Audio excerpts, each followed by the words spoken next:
Hello again. This week we discussed 1979's The Amityville Horror, starring James Brolin and Margot Kidder as the unlucky couple who move into a haunted house in upstate New York. Now, if you know any of the background regarding this film, the many sequels, the book, the many other books, then you will understand why I included air quotes.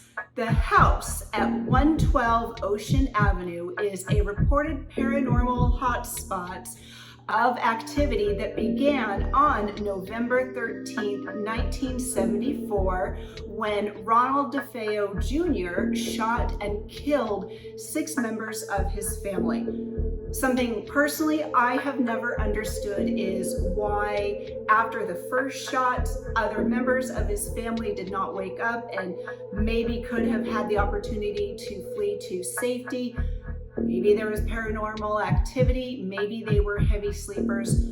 We will truly never know. About 1 year later, in December 1975, George and Kathy Lutz and their 3 children and their dog moved into the house.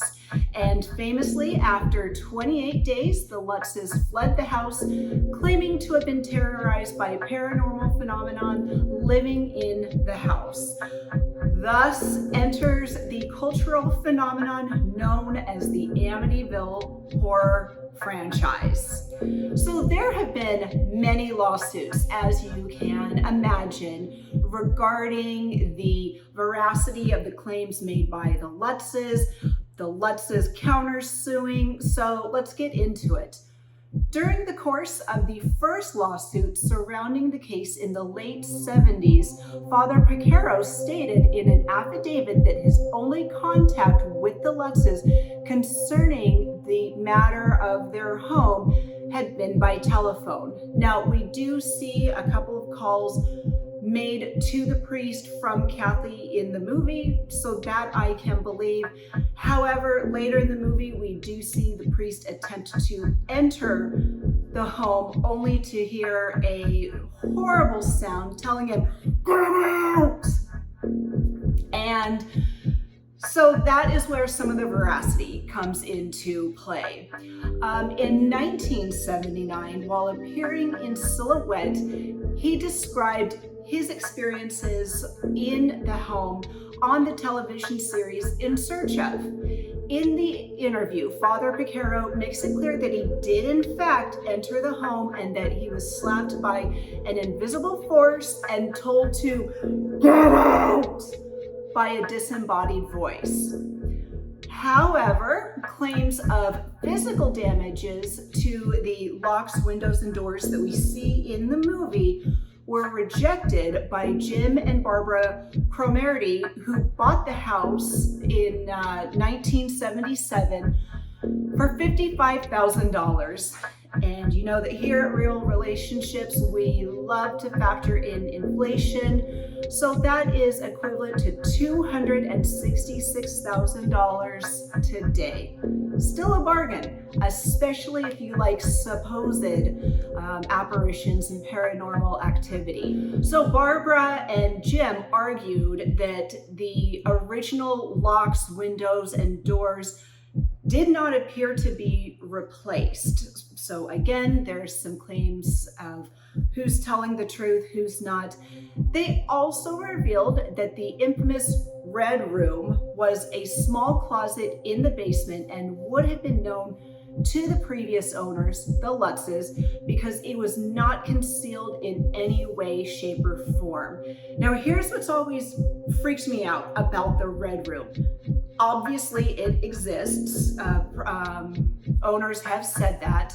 Why? Why is there a room in a house completely painted red? If it's not blood, if someone just wanted to paint a red room, I understand that, but why? It's creepy. It doesn't make sense. Someone let me know. What is with the Red Room? Getting back to some claims here.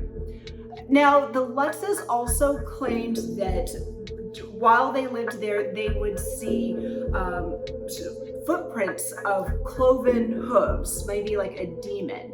But there was research done by Rick Moran and Peter Jordan. They revealed that there had been no snowfall in upstate New York at the time. Additionally, and I think this is what's important to me, none of their neighbors reported anything unusual during the time that the Lutzes lived at 112 Ocean Avenue. To me, I hear, my neighbors playing music too loud or someone having an argument. Maybe I'm not calling the cops, but I'm at least concerned. And if there's enough unusual activity at a given home, then I'm definitely calling the cops. Again, who's telling the truth here? We might never know.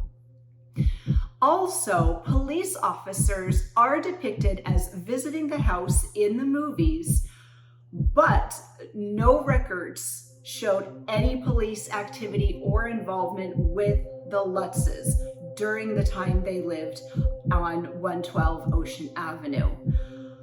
And okay, maybe most importantly, and you can dispute this as well, I think it's an important detail. At the time, there was no bar in Amityville called the Witch's Brew. Again, you can determine if that is an important detail or some sort of indication of tomfoolery. So in May of 1997, another lawsuit was filed, this time by George and Kathy Lutz against William Weber, the defense lawyer for Ronald DeFeo, Paul Hoffman, a writer working on an account of the Hoffmans, Bernard Burton and Frederick Mars, both alleged clairvoyants who had examined the house, along with Good Housekeeping magazine, the Sunday Times, and the Hearst Corporation. So they're pulling out all the big guns here. The Lutzes also alleged misappropriation of their names for trade purposes, invasion of privacy, and mental distress. The claims against the news corporations were dropped, and the remainder of the lawsuits were heard by Brooklyn U.S. District Court. In September of 1979, so this is when the movie came out, its peak popularity, the Lutzes' claims were dismissed.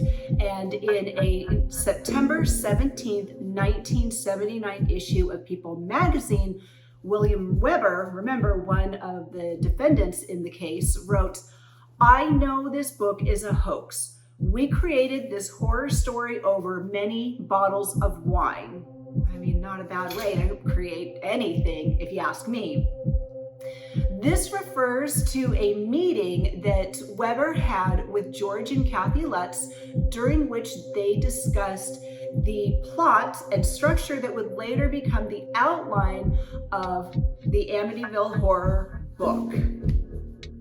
The judge also expressed concern about the conduct of William Weber and Bernard Burton relating to the affair, stating, quote, "There is a very serious ethical question when lawyers become literary agents." I could not agree more.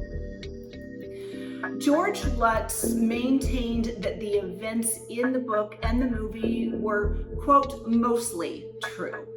In June of 1979, George and Kathy Lutz took a polygraph relating to their experiences at the house. The results did not indicate lying. Again, do you believe polygraph tests or do you think they're bunk? It's up to you. You decide.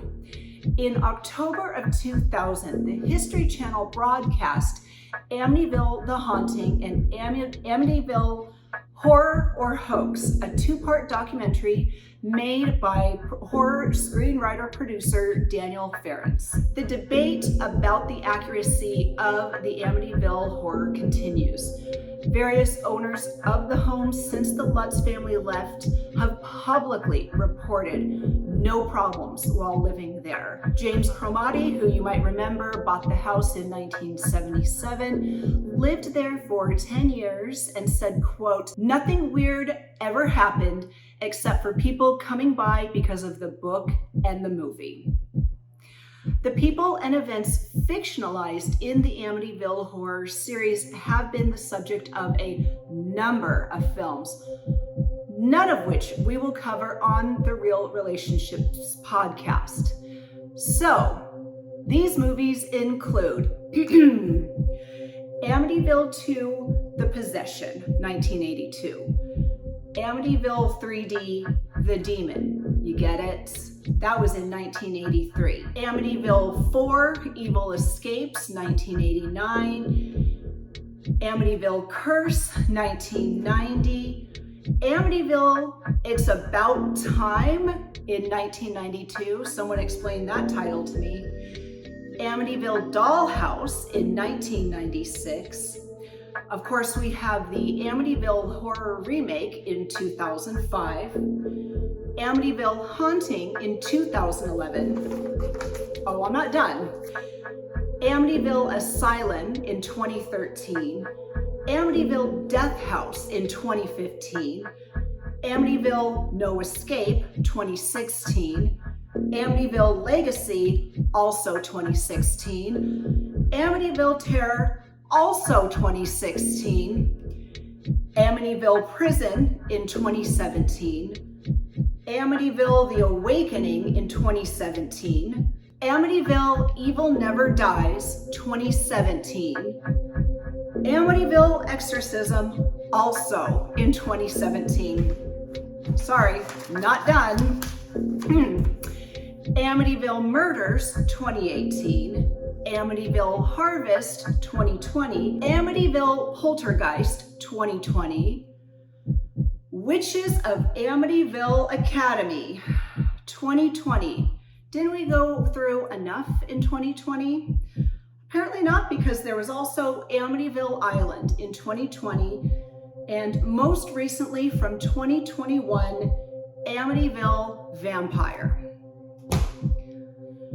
One of the better known features of the Amityville horror films, I guess whichever of them you watch, is the distinctive Dutch colonial home with a jack-o'-lantern appearance, and that is because the attic resembles eyes, especially when the room is illuminated, as it is in the cover of the books, the movies, etc., etc. So the facade of the house has a very menacing persona. Kathleen Lutz passed of emphysema on August 17th, 2004, and George Lutz passed of heart disease in 2006.